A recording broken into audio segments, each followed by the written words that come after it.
Sebagai Komando Utama Operasional di bawah jajaran Komando Armada Republik Indonesia, Koarmada 1 memegang peran vital dalam menjaga kedaulatan maritim di kawasan Barat Nusantara. Wilayah tanggung jawabnya mencakup jalur laut paling sibuk dan strategis, mulai dari Sabang dan perairan Sumatera, Selat Malaka dan Selat Singapura, alur laut Kepulauan Indonesia Alkis 1, hingga Laut Natuna Utara yang berbatasan langsung dengan Laut Cina Selatan. Berkedudukan di Tanjung Pinang, Kepulauan Riau, satuan ini menjalankan beragam tugas, mulai dari operasi intelijen maritim, operasi tempur laut, operasi militer selain perang OMSP, hingga pembinaan kesiapan operasional. Semua itu diarahkan untuk memastikan keamanan sekaligus menegakkan kedaulatan negara di perairan barat Indonesia. Dalam wawancara eksklusif bersama Indonesia Defense Magazine pada 3 Maret 2026, Panglima Koarmada 1, Laksamana Muda Haris Bima Bayu Seto menegaskan pentingnya peran strategis jajarannya. Ia mengakui menjaga stabilitas di kawasan barat bukan perkara mudah. Pola ancaman yang semakin beragam menuntut peningkatan kemampuan armada dan personel, terutama dalam mencegah aktivitas ilegal. Peran intelijen menurutnya menjadi kunci keberhasilan setiap operasi. Selain tugas tempur, Koarmada 1 juga aktif melaksanakan OMSP. Salah satu contohnya adalah misi kemanusiaan di Aceh dan Sumatera pada akhir November 2025, ketika banjir dan longsor melanda wilayah tersebut.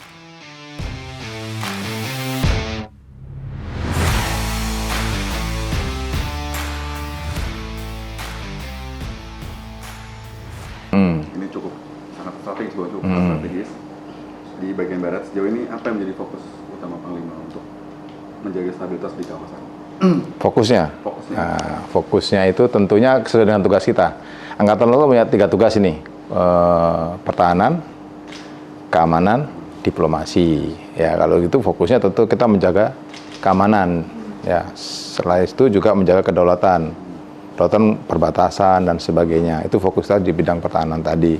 Untuk diplomasi tadi dengan adanya kita berdekatan dengan negara lain, kerjasama sama bilateral dan sebagainya. Jadi fokus kita yang memastikan bahwa wilayah-wilayah ini aman daripada pelanggar kedaulatan maupun aman daripada pelanggar keamanan. Dan sehingga apa yang melintas di kawasan ini mereka merasa nyaman dan aman. Itu fokusnya di situ. Intinya di situ. Ya, pertahanan dan keamanan. Ya. Serta diplomasi tadi. Nah, untuk tantangannya tuh, Panglima? Tantangannya, tantangannya. Apa yang menjadi tantangannya? Banyak, Mas. Tantangannya banyak. Yang jelas kita ini kan wilayahnya strategis sekali nih kita nih. Kita aja berbatasan dengan mana aja nih? Vietnam, India, Thailand, Vietnam sudah tadi, Malaysia sudah, Singapura. Tentunya ini sangat membutuhkan perhatian ekstra. Karena di laut sendiri kan kita ada batasan-batasan hukum nasional, hukum internasional. Nah, jangan sampai ini kita bersinggungan dengan mereka. Tantangannya itu yang pertama. Yang berikutnya adalah karena kita dekat dengan negara-negara ini, tentu masalah keamanan jadi hal yang utama untuk kita perhatikan. Tantangannya itu banyak sekali. Kalau kita bilang pertahanan, ya oke, tapi keamanannya lebih kepada banyaknya model-model atau gangguan-gangguan atau kejahatan-kejahatan yang selalu bertransformasi. Baik transformasi kepada lingkungannya maupun pada sistem mereka berjalan. Sehingga ini selalu harus kita update. Contoh gampang, dulu mungkin penyelundupan orang itu pakai kapal pong-pong, pita-pita cegat. Sekarang dia pakai speed kecepatan tinggi. Dia memanfaatkan satelit dan sebagainya. Nah, ini tantangan-tantangan yang harus kita hadapin. Nah, ini butuh daripada kita juga harus update kekuatan, harus update sumber daya manusia sendiri. Termasuk yang paling penting adalah intelijen. Intelijen paling memegang peranan untuk hal-hal yang selalu terbarukan tadi. Termasuk dalam operasi penangkapan, iya. Itu tantangan di situ. Kalau kita tidak mengikuti mereka kan kejahatan semakin lama semakin berkembang juga. Update mereka ya? Nah, update juga. Nah, kita juga harus update. Update kemampuannya dalam artian alutsistanya, update juga kemampuan personilnya. Ya, terhadap perkembangan mereka gitu. Nah, Panglima, ini kan kalau misalnya tadi kan perbatasan ini kan dari beberapa negara gitu ya. Kalau misalnya terjadi ada penyelundupan gitu, misalnya dari let's say dari Vietnam gitu. Nah, ketika ditangkap berarti Panglima akan melakukan diplomasi ke negara tersebut kah atau? Enggak, kalau sistemnya seperti itu kejantung misalnya kita tangkap ini. Kita tangkap ya kita proses. Diproses kita masukkan ke ranah hukum. Nah, hukum Indonesia tetap karena kita kan di kita ditangkapnya, kita ditangkap di mereka. Nah, nanti ini pihak hukum yang akan menentukan apakah dia dideportasi atau dia dihukum di kita, itu dari pihak kita. Jadi Angkatan Laut ini dia kita tangkap. Jadi responsif terhadap itu tadi. Dari itu kita tangkap dulu. Nah, buktinya ini dan sebagainya. Kita kerjasama proses. Prosesnya apakah itu nanti kalau misalnya penyelundupan istilahnya manusia, ya imigrasi, ya, seperti itu. Jadi kita serahkan ke mereka, gitu.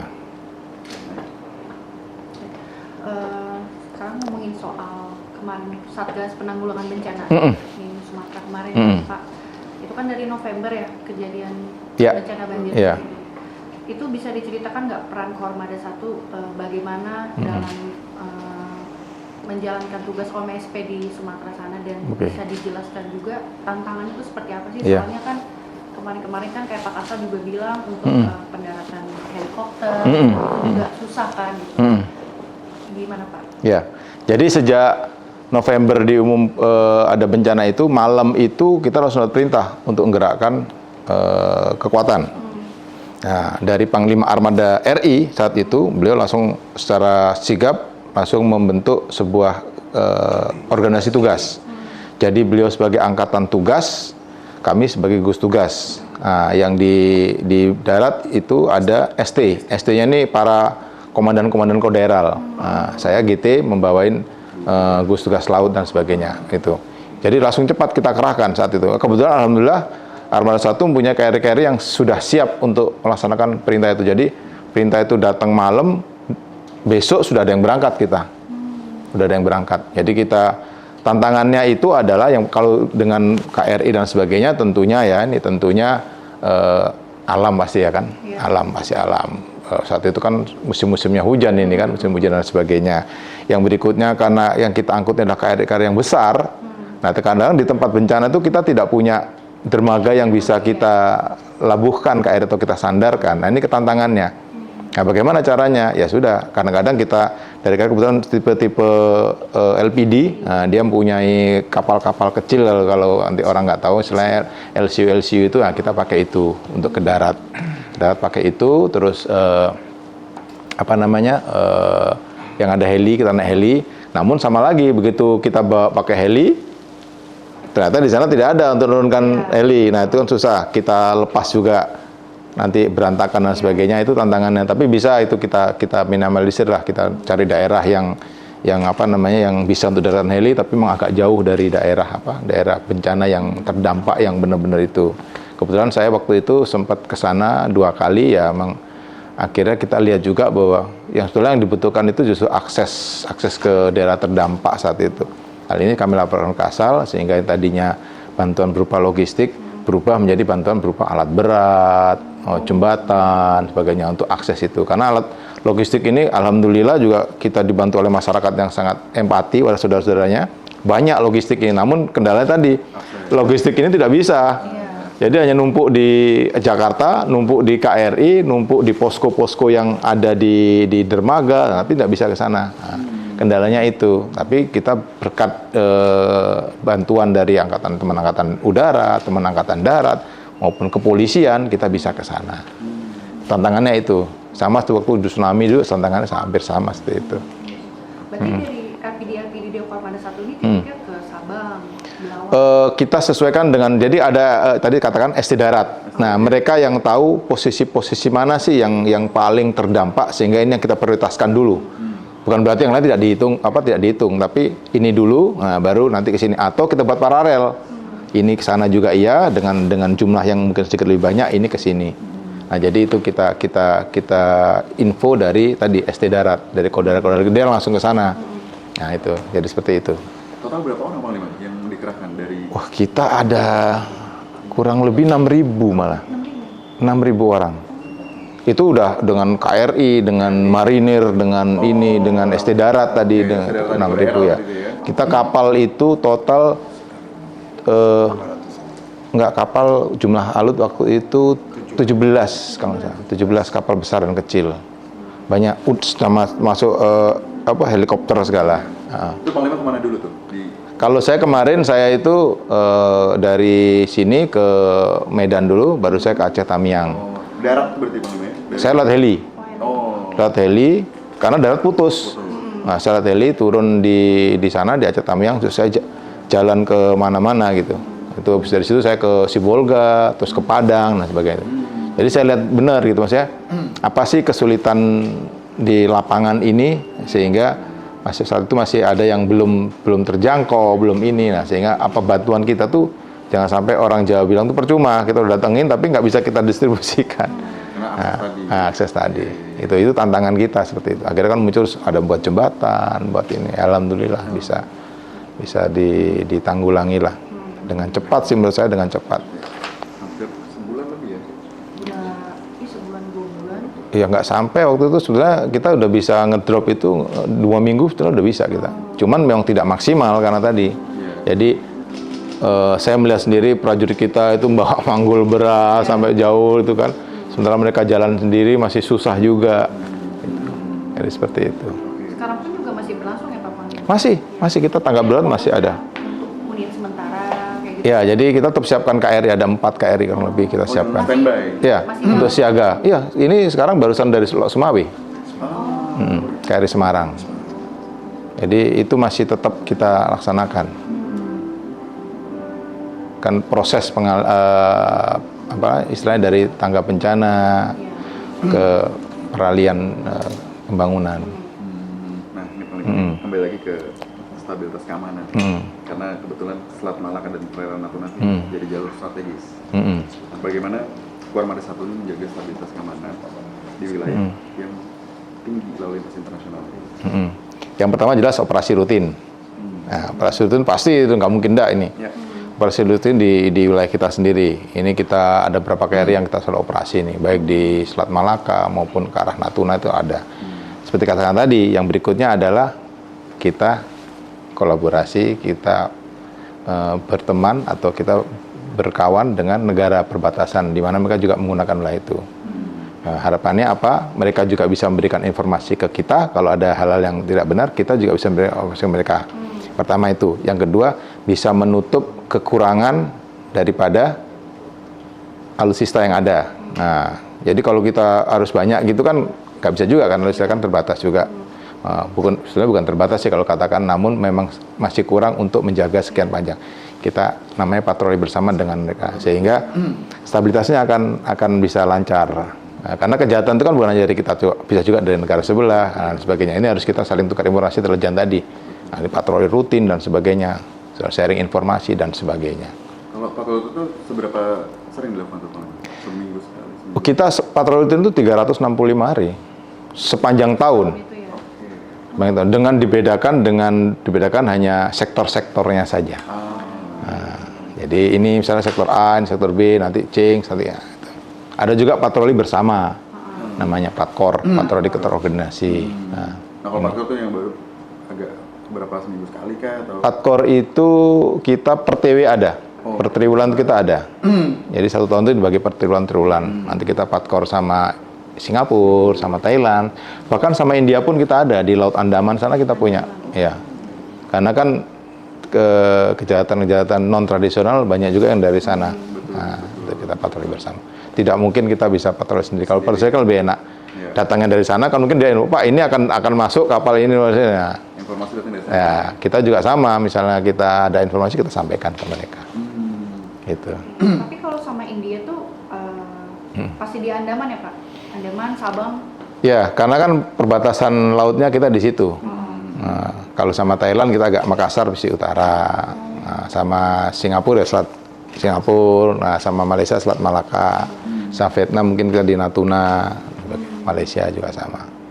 Jadi sesuai dengan wilayah yurisdiksi mereka juga. Nah, untuk ancaman itu Pak, Panglima, ancaman yang paling dominan tuh? Dominan. Apakah Sekarang? human trafficking kah atau drugs? Sekarang non tradisional tadi, ya human trafficking, ya drug. Kalau senjata hampir ada, namun tidak signifikan ya, karena mungkin senjata wilayahnya berbeda. Mungkin kalau sektor-sektor yang lainnya, mungkin seperti Kalimantan mungkin bisa ya. Kalau di sini kebanyakan adalah human trafficking, drug. Penyelundupan apa kayak bahan bakar gitu? Bahan bakar, alhamdulillah saat ini sudah menurun jauh. Ya, karena tadi kita sistem patroli yang rutin, intelijen dan sebagainya. Kalau kita nyatakan hilang, tidak, pasti ada. Tapi menurun. Nah, kenapa saya katakan ada? Karena tidak ketahuan kita, pasti ada, gitu kan. Tapi menurun jauh. Sehingga ini bisa kita katakan bahwa inilah salah satu bentuk, bukan keberhasilan ya, salah satu bentuk pertanggungjawaban kita terhadap masyarakat untuk penyelundupan tersebut sesuai dengan perintahnya Presiden untuk hajar semua penduduk kita, hajar benar. Tapi kebanyakan dari mana tuh penyelundupan datanya? Kebanyakan ya dari luar jelas. Kalau kita bilang negara Malaysia, Singapura, kita belum tahu juga kita, ya kan? Belum tahu juga. Mungkin mereka juga sebagai tempat transit juga. Nah, kebanyakan sih dari luar, karena kan namanya penyelundup ini kan mafia besar, jaringannya besar di mana-mana. Kita nggak bisa menyebut satu negara karena mereka kelompok kecil. Soalnya kan kayaknya tuh saya tuh dari kemarin tuh melihat rilis dari Kormada 1 tuh banyak banget penangkapan solar, dan juga timah juga. Ya, Itu maksudnya nggak rutin juga sih, maksudnya gencar lah untuk melakukan patroli itu. Iya, timah itu kan kemarin perintah Presiden Prabowo dengan satgasnya itu kan kebetulan dan satgasnya adalah Komanda 1 dan Gus Kamla 1. Memang sangat signifikan turunnya, sangat signifikan karena beberapa ton yang bisa kita amankan. Nah, namun tadi itu begitu yang besar ini ditangkap, ya kan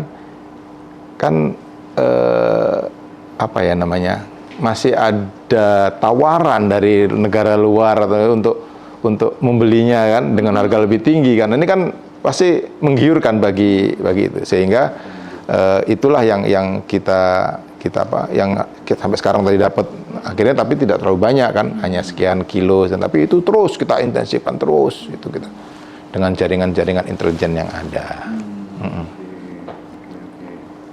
Ada lagi. Ini berganti pertanyaan. Masih banyak nih Pak. Masih banyak. Kan wilayah barat Indonesia ini termasuk Pulau Riau aja tuh kan pulau gugusan, pulaunya banyak. Iya. Nah, selain Pulau Riau kan ini di barat ini ada Nias, gitu, Mentawai, dan pulau terluar gitu.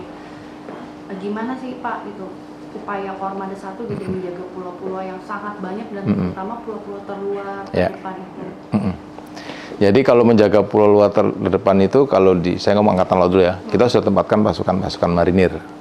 Nah, pasukan marinir di sana. Untuk Kormada 1 sendiri, kita rutin. Ini sekarang dan Gus saya ada di sana, di pantai barat Sumatera. Waktu saya dan Gus Kamla, saya juga keliling ke sana. Ya memang kita operasi rutin, ada operasinya di sana itu. Kita namakan operasi rutin TNI AL. Jadi tetap kita jaga. Tapi tadi saya bilang tadi, karena panjangnya garis pantai tadi, sementara KRI kita mungkin 2 atau 3 kan, ini yang kadang-kadang dimanfaatkan oleh pelanggar-pelanggar lah gitu kan. Begitu kita ke sini dia masuk. Ini perlunya tadi intelijen. Kapan dia masuk, kapan itu. Jadi kita juga istilahnya bermain taktik juga sama mereka. Kita pura-pura ke sana, ternyata enggak, kita balik lagi. Itu banyak kita tangkap. Kita tuh jaga. Kita kunjung kemarin terakhir ke Pulau Jemur. Pulau Jemur ada di sebelah barat. Jadi itu apa namanya? Istilahnya, dan Gus kami ini ke sana dia ngecek kondisinya prajurit gimana. Kita ngasihkan bahan kontak dan sebagainya. Ngecek kan di sana bukan hanya prajurit, kata ada PLN juga, ada navigasi juga. Nah, ini kita jaga tetap itu. Jadi jangan khawatir kalau itu tidak terjaga. Malah Satgas Marinir ini malah dia ditempatkan di pulau terluar yang tidak berpenghuni. Nah, Jawa. Itu komputer berarti ya, komputer itu ada 2, yang berpenghuni maupun tidak berpenghuni. Nah, yang Marinir ini biasanya khususkan yang tidak berpenghuni, karena diyakini bahwa mempunyai kemampuan untuk survive di lingkungan yang sulit. Tapi ya kita tidak terus karena itu ya kita tinggalkan, enggak, tetap kita kita patroli di sana kan tetap aja mereka hanya di daratnya. Sementara sektor lautnya kan nggak ada. Mereka paling hanya dikelengkapin satu skoci atau untuk sekitarnya saja. Berarti memang tantangan-tantangan terbesar di Armada 1 ini memang para penyelundup ini. Ya. Memang itu yang sekarang menjadi apa istilahnya menjadi fokus kita lah. Banyak penyelundup ini. Ya tadi di Armada 1 ini kan dekat sekali dengan negara sebelah. Terus lalu lintasnya kan dari negara manapun. Kan kita nggak bisa seperti di darat kita palang. Ya, kamu palang, tak periksa dulu kapalmu. Nah, nggak bisa kan. Nah, kadang-kadang kan ini kita nggak tahu apakah ini sambil jalan. Karena kan di jalur pelayaran nasional ini dia tidak bisa kecepatan full. Dia harus kecepatan 7. Pelan 7 knot itu. Nah, itu bagi keamanan, maksudnya masalah pelayaran oke, bagus. Tapi bagi orang yang berniat lain kan ini kesempatan saya untuk melakukan aktivitas. Apakah dia nurunkan apa? Nah, ini kan nggak bisa. Itu hampir satu hari itu sekitar ribuan kapal. Ya, nanti kalau boleh saya tampilkan misalnya traffic. Ini nggak bisa ya, ini marine traffic itu bisa dilihat di situ. Segala jenis kapal ada di situ. Ribuan. Bawa apa aja tuh? Iya, ada di situ. Dan dari negara mana aja. Nggak bisa juga kita bisa langsung naik, kita periksa gitu. Nggak bisa juga. Nah, sehingga kita perlu patroli tadi. Patroli, ada informasi intelijen. Oh, ini kapal ini di Tenggara akan melakukan kegiatan ilegal. Apakah human trafficking, apa narkoba, atau yang lain-lain. Atau baru kita pantau secara intensif. Wah, ini kemana gerakannya dia ini. Itu yang bisa kita lakukan. Dia belum langsung di-ambush. Ya, belum. Ya, kita bisa harus benar-benar ada firm operasi intelijen yang oke, atau ada permintaan. Mungkin dari pihak pemerintah, kapal ini pasti ini periksa. Kita periksa. Gitu. Karena kan kalau di kapal itu berlaku bendera negara. Kita tidak serta-merta langsung naik bisa gitu, nggak boleh. Nanti dikomplain kita sama kayak melanggar kedaulatan mereka. Dan kita pun, di kita juga, kalau kapal kita naikin juga kita nggak mau. Harus ada izin sendiri. Kecuali tadi, permintaan, terbukti, tertangkap tangan, dan sebagainya.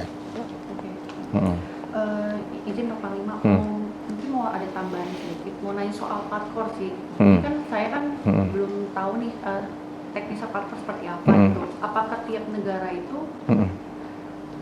berbeda-beda Pak? Misalnya patkor dengan Vietnam gitu. Apakah patkor dengan Vietnam? Kerjasamanya tuh menyamakan ancaman yang sama gitu sama negara tersebut, misalnya kan mereka juga punya masalah yang sama, begitu juga dengan India gitu. Jadi gini, patkor itu diawali oleh NTNT, Navy to Navy Talk. Nah, di situ kita dibahasin, kita ini patkornya apa sih gitu. Di sini ini apa sih ancamannya? Ya itu yang jadi fokusnya. Wilayahnya mana saja sih? Nah, jadi itu yang harus kita bahas di NTNT. Kalau udah kesepakatan ya batasannya adalah ini, yang dipatkor adalah ini. Nah, itu baru kita. Jadi bisa beda antara Vietnam, Thailand, India, bisa berbeda. Bisa berbeda. Tugas pokok atau sasarannya itu bisa berbeda. Bisa berbeda. Patkor itu seperti itu. Jadi mereka patroli terkoordinasi, mereka di negara sendiri, kita di negara sendiri. Beda dengan namanya joint patrol atau patroli bersama. Itu kita bisa ke negaranya mereka, bersama-sama mereka patroli, atau mereka ke negara kita, sama patroli. Nah, tapi itu pun area dan itu sudah ditentukan dalam batas-batas tentukan dalam NTNT itu menjadi kesepakatan. Itu akhirnya ada namanya protap. Jadi protap patkor ini, protap patkor ini. Jadi itu tidak serta-merta langsung sama semua. Nah, ini pun juga bisa berubah. Patkor saat ini, sama patkor mungkin tahun depan, jadi ancamannya sama kebutuhannya sama areanya bisa berubah. Menyesuaikan fokus ancaman. Ya. Saya pernah berdinas di Lantamal 13 Tarakan misalnya. Di sana ada namanya Patkor Indo-Malpin Indonesia, Malaysia, Filipina. Itu waktu itu ancamannya karena banyaknya teroris yang nyandra kapal dan sebagainya. Itu ancaman berbeda lagi gitu. Jadi bukan hanya pelayaran aja, tapi teroris bisa. Akhirnya kita bentuk di sana 3. Itu juga masih patkor, kita bukan patroli bersama. Jadi ya di negara masing-masing, dia di Malaysia, dia di Filipina, kita di sini, nanti saling sharing informasi. Nanti kalau itu kita gerakkan. Itu juga sudah kita tentukan areanya. Saat itu akan berkembang menjadi patroli bersama, tapi sampai sekarang saya belum tahu apakah itu lanjut atau tidak. Kalau patroli bersama sudah kita juga tentukan areanya. Di situ kita bisa patroli bersama. Ada lagi? Nah, Pak, Nah. Presiden kita nih kan sempat menaruh perhatian besar pada isu penyelundupan timah, mendorong latihan serta operasi blokade nih Pak. Apa dampak nyata dari kebijakan tersebut di lapangan? Kebijakan di lapangan, maksudnya dampak apa ini? Dampak kepada kita, kepada Angkatan Laut? Indonesia maksudnya. Oh, Indonesia. Oh, dampaknya kepada Indonesia jelas sangat positif, ya kan? Timah. Penurunan tadi. Ada penurunan kejahatan, penyelundupan. Timah kita sekarang ada, sehingga ini yang tadinya kita bisa jual keluar itu, kan tadinya gini kok malah luar negeri nih, katakanlah gini, ada salah satu negara lah gitu kan, dia eksportir timah terbesar misalnya, padahal dia nggak punya timah gitu kan. Nah setelah ini kita galakkan ya sejatinya memang Indonesia timah terbesar. Dari sini kan akan meningkat, ini diharapkan nanti para penambang timah ini juga akan baik hidupnya gitu. Itu sekarang sudah kelihatan, sudah bagus lah, sudah tertata, sudah mulai bagus.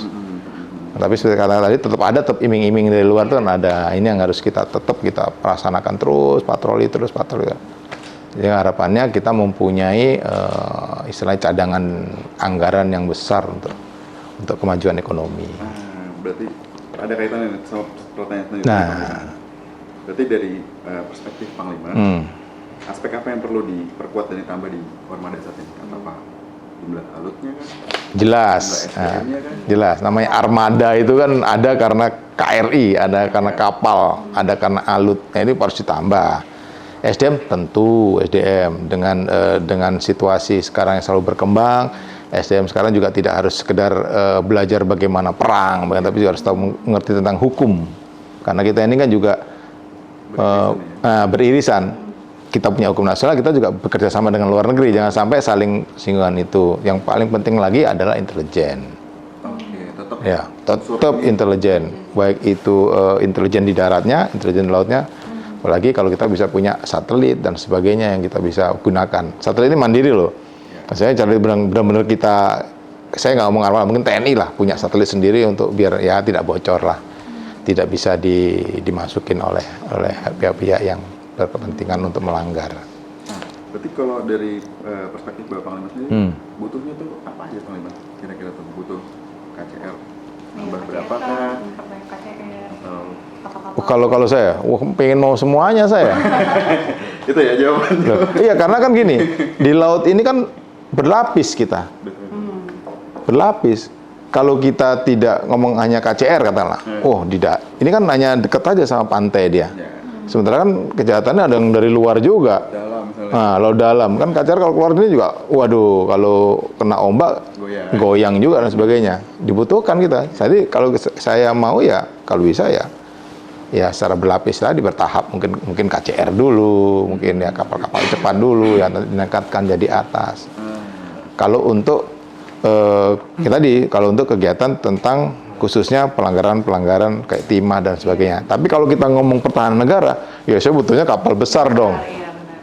Saya butuhnya mereka udah ada di sana duluan. Sebelum musuh masuk ya kita sudah hancurkan di sana duluan. Iya, itu. Itu sebagai bagian upaya awal tuh.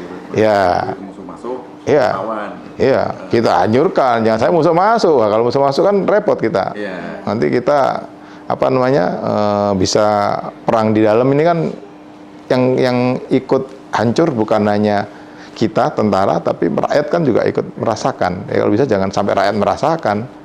Perang dulu kita di luar. Ya walaupun ancaman sekarang kalau di luar itu kan kayak kita tahu sama sekarang lewat udara. Tapi kalau itu pun kita punya kapal yang bisa di laut, udara pun bisa kita sanggong lah istilahnya kalau orang sanggong dulu, ada rudal, tembak dulu sebelum masuk di kita.